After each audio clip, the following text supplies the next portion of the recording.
जय हिंद दोस्तों, आप सभी का स्वागत है क्राइम फ्रेम के एपिसोड नंबर 14 में। धर्मस्थला केस में ये हमारी 10वीं वीडियो है। पिछली वीडियोस के लिंक आपको डिस्क्रिप्शन बॉक्स में मिल जाएंगे, या धर्मस्थला केस की प्लेलिस्ट भी आपको डिस्क्रिप्शन बॉक्स में मिल जाएगी, जहां आप इस केस को बेहतर ढंग से समझ पाएंगे। इस वीडियो में आगे हम जानेंगे कि क्या हुआ 6 अगस्त की खुदाई के दिन, और साइट नंबर 11A से जो अवशेष मिले थे उसमें क्या बड़ा खुलासा हुआ। पूरी अपडेट के लिए बने रहे वीडियो के अंत तक। और अगर आपने चैनल को सब्सक्राइब नहीं किया है तो अभी सब्सक्राइब करें, ताकि हमारी नई वीडियोस आप तक पहुंचती रहे। 4 अगस्त को हुई साइट नंबर 11A की खुदाई में मानव खोपड़ी और लगभग 100 इंसानी कंकाल की हड्डियां मिली थी।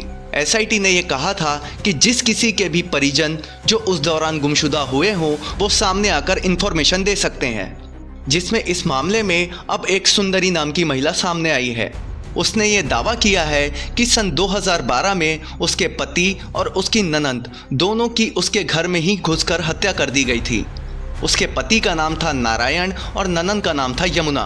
उस केस की एक कॉपी उसने SIT को भी सौंपी है। उसने बताया कि सन 2012 में ज़मीनी विवाद को लेकर उसके पति और उसकी ननंद की घर में घुसकर ही हत्या कर दी गई थी। उसके परिवार को हत्या होने के कुछ दिन पहले से ही धमकियां मिल रही थी कि तुमने अगर ये घर खाली नहीं किया तो अंजाम बुरा होगा।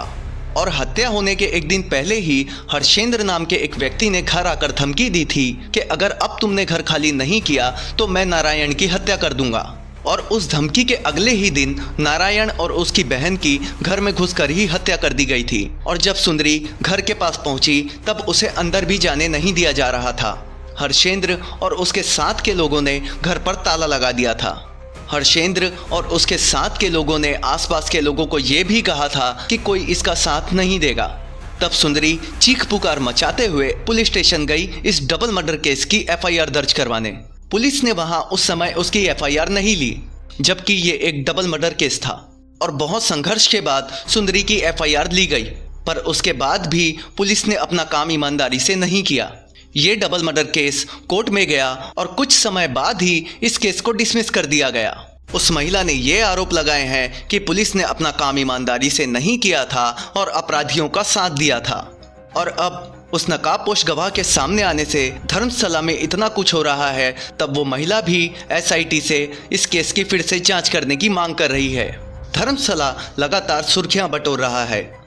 ऐसे मामले सामने आ रहे हैं जो पुलिस की ही ईमानदारी पर सवाल उठा रहे हैं। 6 अगस्त को साइट नंबर 13 की खुदाई सुबह के करीब 11 बजे शुरू होने वाली थी, पर रिपोर्ट्स के अनुसार साइट नंबर 13 की खुदाई 6 अगस्त को नहीं की गई है और इसका कोई कारण भी नहीं बताया गया है। तो शायद साइट नंबर 13 की खुदाई 7 अगस्त को होगी।